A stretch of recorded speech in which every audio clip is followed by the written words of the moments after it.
오늘 우리에게 허락된 말씀은 신약성경 요한복음 14장 16절부터 18절까지 말씀입니다. 요한복음 14장 16절부터 18절까지 말씀 봉독해 드리겠습니다. 내가 아버지께 구하겠으니 그가 또 다른 보혜사를 너희에게 주사 영원토록 너희와 함께 있게 하리니 그는 진리의 영이라. 세상은 능히 그를 받지 못하나니 이는 그를 보지도 못하고 알지도 못함이라. 그러나 너희는 그를 아나니 그는 너희와 함께 거하시며 또 너희 속에 계시겠습니다. 내가 너희를 고아와 같이 버려두지 아니하고 너희에게로 오리라. 아멘. 다시 말씀 앞에 서도록 은혜 베풀어 주신 하나님 아버지 감사합니다. 낙심하고 상심한 자들의 마음이 다시 용기를 얻는 말씀이게 해주십시오. 나를 향하신 하나님의 현실이 어떠하며 그 궁극적 목적이 무엇인지를 분별하여 받아들일 줄 알게 해주십시오. 사람의 잡다한 생각이 말씀으로 둔갑하지 않게 해주십시오. 하나님 말씀이 우리 골수에 박히게 해주십시오. 그래서 우리 영과 육이 말씀에 지배당하게 해주십시오. 사람의 마음에 호소하는 말씀이 아니라 하나님께서 하신 말씀이게 해주십시오. 세상 앞에 아첨하던 모든 태도가 말씀에 의해 교정되게 해주십시오. 말씀으로 힘을 얻게 하셔서 하나님 앞에 영광이 되는 인생이 되게 해주십시오. 우리 이성이 신앙을 증명하려 하지 않게 해주십시오.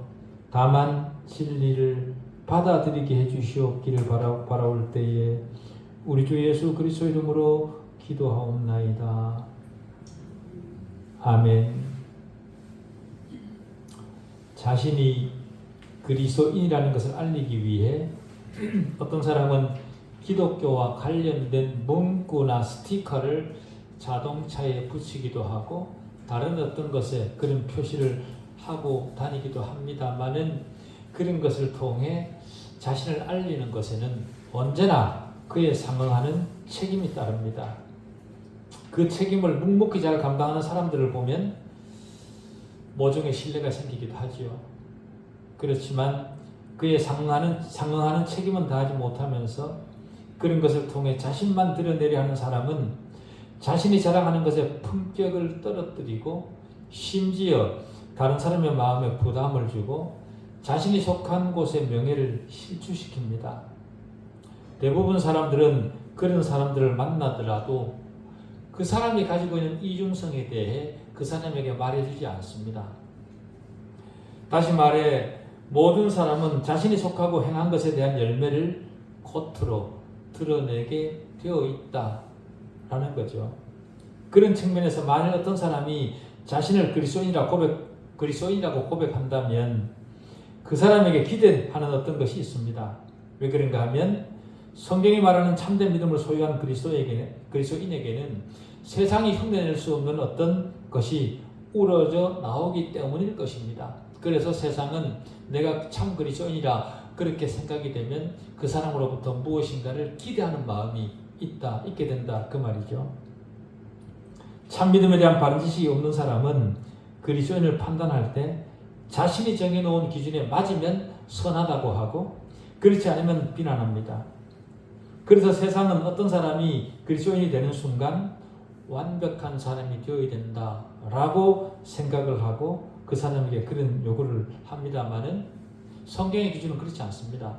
성경은 세상과 기준과 달리 그리스도 안에 있게 되었지만 여전히 완벽하지 못한 미숙한 존재라 성경은 그렇게 진술을 합니다.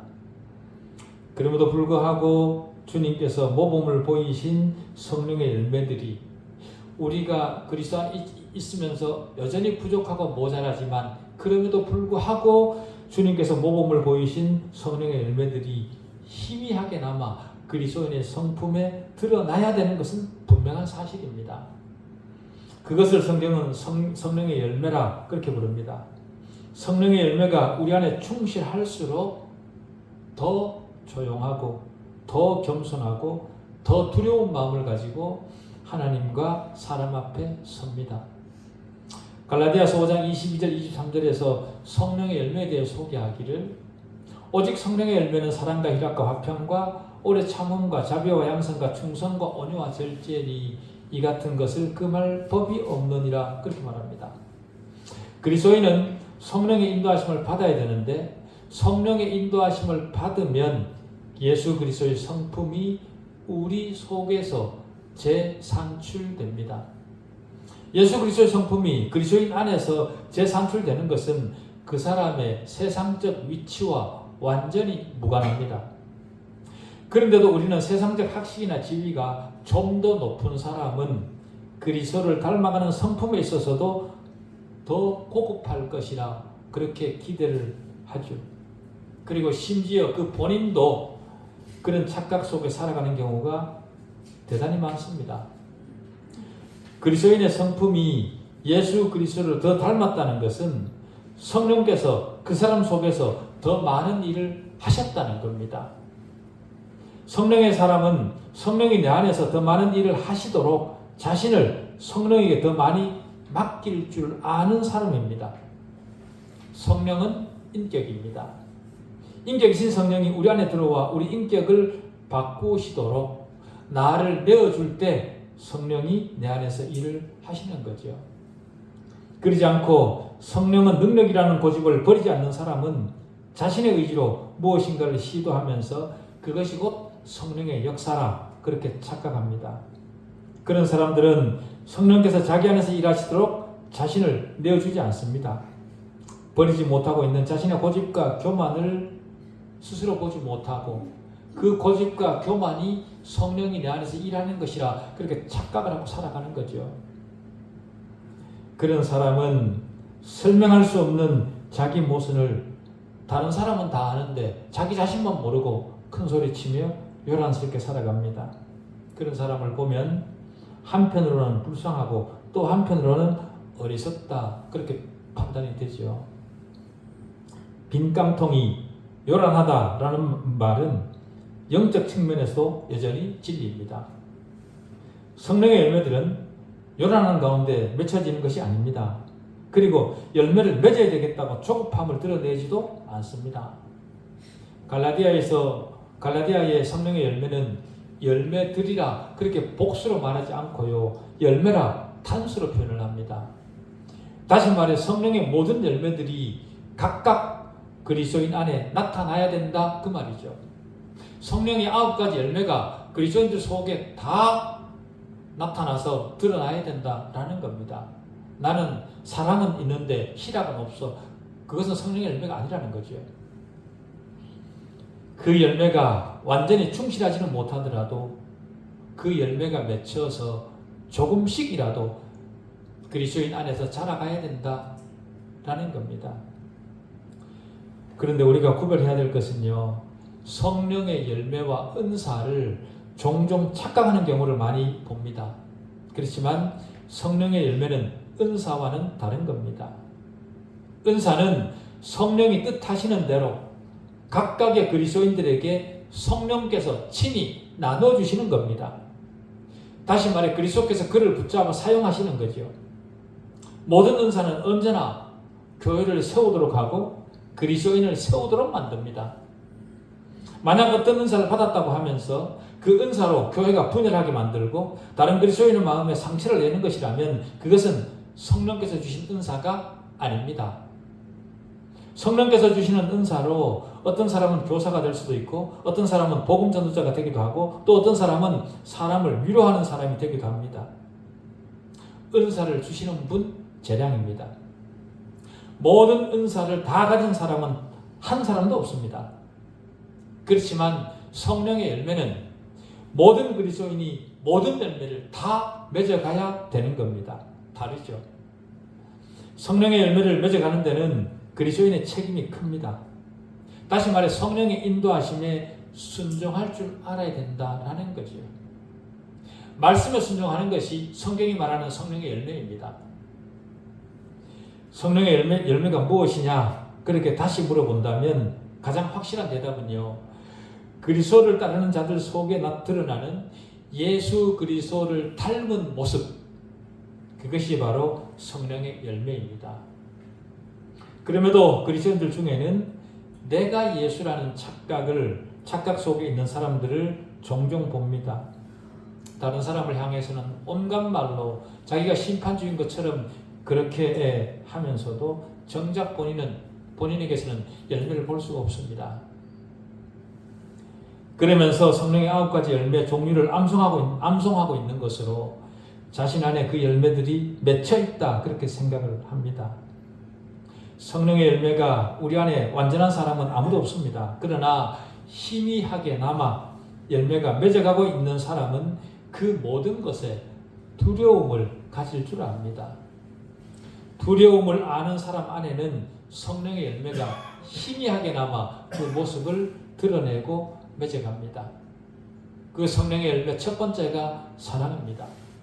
이 사랑이 왜 첫 번째로 나오는가 하면 하나님이 사랑이시기 때문에 그렇습니다. 고린도전서 13장 13절도 그런즉 믿음, 소망, 사랑 이 세 가지는 항상 있을 것인데 그 중에 제일은 사랑이라, 그렇게 말합니다. 믿음을 아무리 자랑해도 사랑이 없으면 울리는 꽹과리에 불과하다, 바울이 그렇게 말하죠. 하나님의 사랑은 우리에게 공로 없이 주어지는 것이고 위대한 것이고 우리를 변화시키는 것이고 우리 안에 계신 성령은 우리 안에서 변함없이 우리와 함께 하십니다. 심지어 죽음조차도 하나님의 사랑을 끊을 수 없습니다. 하나님의 사랑은 우리를 위해 자신의 아들을 보내신 바로 그 사랑입니다. 그런 사랑을 우리가 받았죠. 우리는 성령이 심어진 자들입니다. 성령은 진리의 영입니다. 이 진리의 영을 아는 자들은 다른 그리스도인이나 세상 사람들에게 위대하며 변화시키시고 희생적이시고 공로 없는 자에게 거저주시는 주님의 사랑을 나타내 보여주어야 됩니다. 그게 그리스도인의 책임입니다. 다시 말해 세상이 그를 보고 저 사람은 그리스도를 따르는 사람이구나 라고 인정하도록 그렇게 우리가 살아내야 된다라는 거죠. 그렇게 살아낸 안디옥 사람들이 비로소 안디옥에서 저 사람들은 그리스도인이라 그런 호칭을 들었습니다. 그리스도의 삶 속에 드러나야 되는 두 번째 의미는 희락, 즉 기쁨입니다. 인간적 행복은 환경에 따라 달라집니다만은 성령이 주는 기쁨은 큰 고통 가운데서도 유지됩니다. 다시 말해 아무리 큰 시련이 나를 짓누른다고 하더라도 내가 받은 구원은 누구도 빼앗아갈 수 없다는 사실을 알기 때문에 환경에 지배되지 않고 그 어떤 시련 속에서도 늘 그 기쁨을, 희락을 유지하고 있다, 그 말이죠. 세 번째는 화평입니다. 화평은 하나님과 인간 사이의 화평입니다. 하나님과 화평한 사람은요, 다른 사람과도 화평합니다. 그리스도께서 십자가에서 그 화평을 이루셔서 우리에게 선물하셨죠. 십자가가 있기 전 인류는 하나님과 원수된 상태였습니다. 그러나 이젠 십자가를 통해 우리는 하나님과 더불어 화평하게 되었고 모든 환경 속에서 구원받은 우리는 마음의 평화를 유지할 수 있게 되었습니다. 하나님이 주신 화평으로 우리는 서로 평화해야 됩니다. 평화가 가정의 왕이 되게 해야 되고 세상 사람과 그리스도인 사이에서도 평화가 왕노릇하게 해야 되고 교회 안에서도 여전히 그래야 됩니다. 그리고 모든 사람에 대한 성도의 태도가 화평한 평화를 주는 그런 태도여야 합니다. 그 다음은 오래 참음입니다. 오래 참음은 자기가 지독한 시련 가운데 있을지라도 주님을 생각함으로 참아내는 참음입니다. 타락하고 부패한 인간을 다루실 때 하나님은 큰 인내를 수천 년간 보여주셨죠. 그 인내를, 그리고 그 오래 참음을 우리도 생각할 줄 아는 자들이어야 된다. 그리고 다음은 자비입니다. 자비는 하나님께서 사람을 향해 보여주신 친절함이라고 할 수 있습니다. 하나님은 하나님이셨음에도 불구하고 사람을 향해 무도하게, 무례하게 행하지 않으셨습니다. 언제나 친절하고 인격적으로 사람을 대하셨죠. 여섯 번째는 양선입니다. 친절과 비슷한 것이지만 관대함이라 그렇게 우리는 바꿔 말할 수 있습니다. 그리고 일곱 번째는 충성입니다. 충성은 곧 믿음입니다. 믿음은 한결같은 거죠. 다시 말해 충성은 한결같은 겁니다. 소리내지 않지만 자기 신앙을 위해 죽기까지 하게 만드는 것이고, 큰 불편을 감수하더라도 자기 말에 책임을 지는 덕입니다. 믿음이 있는 사람은 아무리 곤란해도 중도에 포기하지 않습니다. 중도에 그만두지 않습니다. 그런 차원에서 믿음은 곧 신실함이라 그렇게 말할 수 있습니다. 신실함은 자기 백성에게 언제나 신실하게 행하시는 하나님의 성품이죠. 여덟 번째는 온유입니다. 온유는 정당한 분을 내야 될 때는 분명하게 분을 내지만, 분을 내지 않아야 될 때는 결코 분을 내지 않을 정도로 자신을 잘 통제하고 조절하는 그런 사람에게 있는 덕입니다. 그 대표적인 사람이 바로 모세였죠. 아홉 번째 절제는 육체의 소욕을 이기게 하고, 그럼으로써 마음과 행실과 혀를 통제하는 것과 관련이 있습니다. 그것이 절제입니다. 머릿속에 생각나는 대로 입으로 표현하고 행동하지 않도록 조심해야 됩니다. 절제는 우리가 세상을 살지만 우리 마음의 옷을 세상의 것으로 더럽히지 않는 겁니다. 성령의 열매는 마음에 그리고 인격에 맺습니다. 그래서 우리 인격 전체를 지배합니다. 그 변화는, 그 열매는 눈에 보이지 않습니다. 내가 예수 안에 있다고 해서 성령의 열매가 저절로 맺어지는 것이 아닙니다. 육체의 소욕을 따라 행하지 않고 그리스도를 생각함으로 성령을 쫓아 행할 때 우리 속에서 조금씩 드러나지 않게 열매 맺어가는 겁니다. 갈라디아서 5장 17절에 이렇게 얘기를 합니다. 육체의 소욕은 성령을 거스르고 성령은 육체를 거스른다. 육체가 하고 싶은 것과 성령이 하는 것은 그 반대라 그 말이죠. 열매 있는 그리스도인과 열매 없는 그리스도인의 차이. 다른 말로 표현하면 성령의 열매를 산출하는 그리스도인과 육체의 소욕만 드러내는 그리스도인의 차이는 어디서 오는 걸까요? 성경의 문자적 지식을 더 많이 아는 것에서 오는 차이일까요? 천만에요. 그렇지 않습니다. 열매를 맺는 그리스도인과 열매를 산출하지 못하는 육체의 소욕만 드러내는 그리스도인의 차이는요, 성령 충만함에 있습니다. 열매가 있는 그리스도인은 성령이 충만한 사람이라 그 말이죠. 성령의 충만은 열정의 충만이 아니고요, 하나님 말씀에 순종하는 분량이 곧 성령 충만함의 분량입니다. 열매를 맺기 위해 어떻게 해야 되나? 요한복음 15장에 가면 그 답이 있습니다. 15장 1절부터 보면, 나는 참 포도나무요 내 아버지는 농부라. 물은 내게 붙어 있어 열매를 맺지 아니하는 가지는 아버지께서 그것을 제거해 버리시고, 물은 열매를 맺는 가지는 더 열매를 맺게 하려 하여 그것을 깨끗하게 하시느니라. 내 안에 거하라. 나도 너희 안에 거하리라. 가지가 포도나무에 붙어 있지 아니하면 스스로 열매를 맺을 수 없음 같이 너희도 내 안에 있지 아니하면 그러하리라. 나는 포도나무요 너희는 가지라. 그가 내 안에 내가 그 안에 거하면 사람이 열매를 많이 맺나니 나를 떠나서는 너희가 아무것도 할 수 없음이라. 이렇게 얘기합니다. 열매를 많이 맺기 위한 첫 번째는요, 가지가 포도나무에 붙어 있어야 됩니다. 그것이 첫 번째입니다. 다시 말해 그리스도의 생명을 가진, 생명의 젖을 내가 늘 공급받고 있는 살아있는 그리스도인이어야 된다라는 거죠. 그리스도 안에 있는 자라야 그리스도의 영이 전달되고 그래야 성령의 열매를 맺을 수 있다는 겁니다.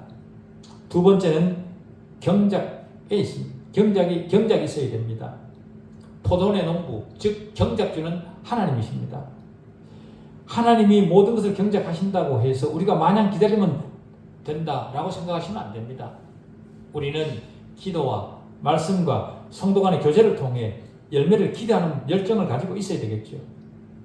마지막으로 열매를 맺기 위해서는 가지치기를 해줘야 됩니다. 가지치기는 잘라내는 아픔이 따릅니다. 그러나 하나님은 자기 백성을 포기하지 않으십니다. 그렇기 때문에 아픔이 따르더라도 기어이 가죽을 벗기는 아픔을 겪게 하십니다. 그 아픔을 견디는 자에게 성령의 열매가 맺습니다. 하나님께서 허락하시는 고통에는 하나님의 목적이 있습니다.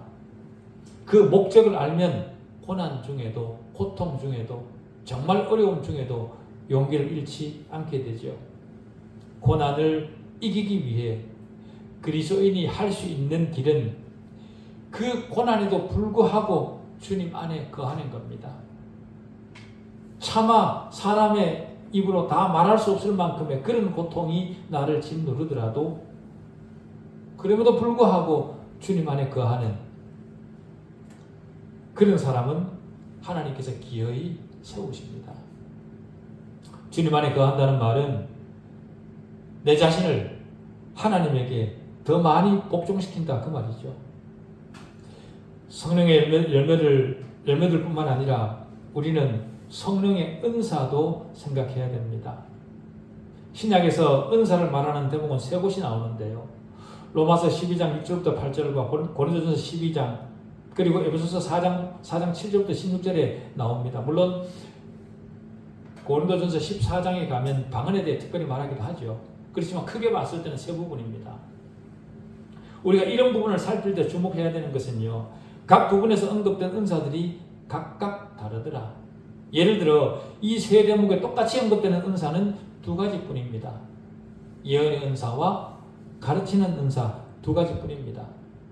성령께서는 교회가 필요로 하는 은사들을 주시는데 특별히 전도의 은사나 믿음의 은사, 지혜와 돕는 은사 이런 것들은 언제나 나타나는 은사인 반면에 병 고치는 은사나 방언의 은사는 나타날 수도 있고 나타나지 않을 수도 있습니다. 그리고 사도가 되는 은사는 중단되었다. 성경은 그렇게 말합니다. 주목해야 될 두 번째 요점은요. 비록 모든 사람들이 같은 은사를 가지고 있지 않지만 각 성도가 최소한 한 가지 은사는 가지고 있다. 성령께서 그를 그리스도 안에 받아들이는 순간 그에게 한 가지 이상의 은사는 반드시 주신다는 겁니다. 여러분 스스로가 내 안에 성령께서 주신 은사가 무엇인지 발견하지 못했을 수도 있지만 성령은 여러분에게 분명히 은사를 주셨습니다. 고린도전서 12장 10절에서 은사의 종류를 말한 다음에 11절에서 이렇게 얘기를 합니다. 이 모든 일은 같은 한 성령이 행하사 그의 뜻대로 각 사람에게 나누어 주시는 것이라 그렇게 얘기를 합니다. 성령의 은사가 성령이 만들어낸 것이지만 그것을 모든 그리스도인들에게 각 그리스도인들에게 나누어 주시는 겁니다. 은사는 모든 성도에게 주어진 것입니다. 이 사실은 대단히 중요합니다. 나에게 어떤 은사가 맡겨졌다라는 사실은요. 나에게 주어진 책임이 있다라는 것을 뜻하는 것이기 때문에 중요한 것입니다. 아무것도 하지 않아도 되는 성도는 없습니다. 그냥 있기만 해도 되는 성도는 아무도 없습니다. 하나님의 일에는 모든 것이 다 중요합니다. 하나님의 일에 소중하지 않은 것은 하나도 없습니다. 그런데도 맡겨진 은사를 사용하지 않는 것은 은사를 주신 성령을 무시하는 겁니다. 은사를 다룬 대목이 세 번째로 강조하는 것은요. 성도의 연합에 있습니다. 연합에 있습니다. 성령이 주신 은사는 그리스도의 몸을 나누는 것이 아니라 연합되게 하나되게 합니다. 특별히 고린도전서 12장이 그 사실을 강조하죠. 그럼에도 자신이 가진 은사를 자랑하고 교만해짐으로 서로를 나눠지게 하는 것은 성도가 해서는 안 되는 일입니다. 네 번째 강조점은 은사를 주시는 목적이 교회를 세워 교회 안에 있는 성도들의 믿음과 성품이 자라게 해서 교회를 영적으로 더 단단하게 하는 것에 은사의 목적이 있습니다. 은사를 구실로 교회가 분열하게 하는 것은 성령이 주신 은사가 아니라 은사를 가장한 마귀의 장난입니다. 마귀의 장난을 자기는 은사라 그렇게 착각하고 살아가면 안 된다는 거죠. 은사를 가진 사람은 더 겸손하고 더 온유합니다. 에베소서 4장 11절부터 13절은 이렇게 얘기를 합니다. 그가 어떤 사람은 사도로, 어떤 사람은 선지자로, 어떤 사람은 복음 전하는 자로, 어떤 사람은 목사와 교사로 삼으셨으니 이는 성도를 온전하게 하여 봉사의 일을 하게 하며 그리스도의 몸을 세우려 하심이라. 우리가 다 하나님의 아들을 믿는 것과 아는 일에 하나가 되어 온전한 사람을 이루어 그리스도의 장성한 분량이 충만한 데까지 이르리니. 우리에게 은사를 주시는 이유는 우리 모든 그리스도인이 그리스도의 장성한 분량에까지 충만하게 자라도록 서로를 돕도록 하기 위해 은사를 주신 겁니다. 이런 일은, 서로가 돕는 일은 몰아붙인다고 되는 일이 아닙니다. 오히려 더 기다릴 줄 아는 데서 그런 열매가 더 맺어집니다. 교회는 복잡한 유기체입니다. 건강하게 자라기 위해 많은 기다림과 희생이 있어야 됩니다. 한 번에 열심히 운동을 한다고 갑자기 근육이 자라지 않는 것과 같습니다. 여러 기능이 균형을 이루어 성장할 때 건강해지죠. 우리 몸은 다양한 종류의 체요와 적당한 단백질 그리고 많은 운동이 필요합니다. 교회도 우리 영적 실력도 마찬가지입니다. 만일 맛이 있다는 이유로 지방질만 섭취하고 튀긴 음식들만 즐긴다면 몸은 비정상적으로 비대해질 겁니다. 또한 육체적 운동만 한다면 근육은 더 강해질지 모르지만 비례적으로 마음은 더 왜소해질 겁니다.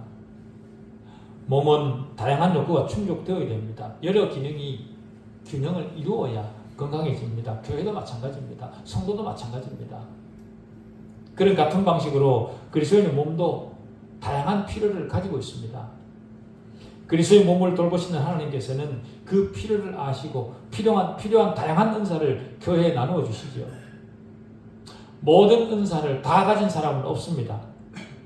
교회 구성원 전부가 다 복음 전도자이거나 다 성경 교사이거나 다 영들 분별하는 그런 그리스도인일 수는 없습니다. 각 사람에게 은사를 다양하게 주신 이유는요, 각자에게 주신 그 은사로 교회를 세우고 약한 자를 세우고 믿음을 지키느라 수고하는 서로를 격려하고 위로하라고 주시는 겁니다. 그래서 교회 안에 있는 자들이 연합하고 영적으로 자라도록 하라는 거죠. 다시 말해 그가 누구이든 부족한 부분이 있다는 겁니다. 아무리 그리스도 안에 있다고 하더라도 모든 사람은 부족한 부분이 있습니다. 은사는 그런 부족한 부분을 서로 보완하라는 겁니다. 서로 채우라는 겁니다. 그래서 은사를 주시는 거죠. 하나님께서 나를 부족한 교회에 보내신 이유는요, 그 부족한 부분을 보고 그 부족한 부분을 겸손히 채우라고 나를 부족한 교회에 보내신 겁니다.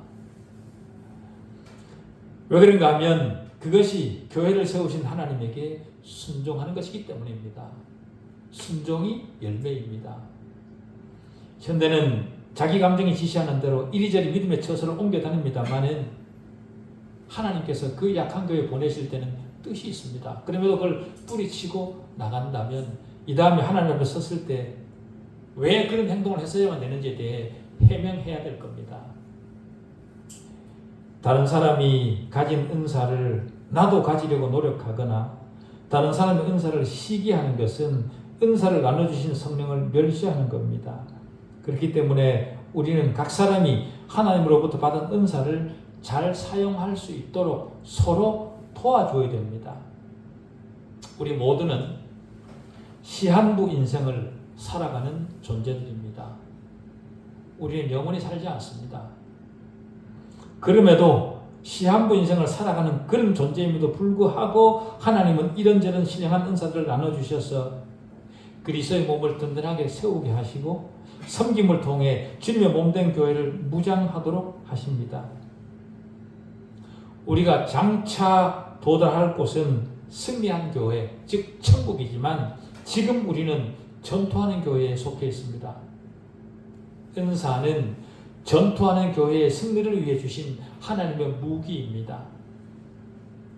그런 은사를 교회에서 잘 사용할 수 있도록 서로를 도와줘야 됩니다.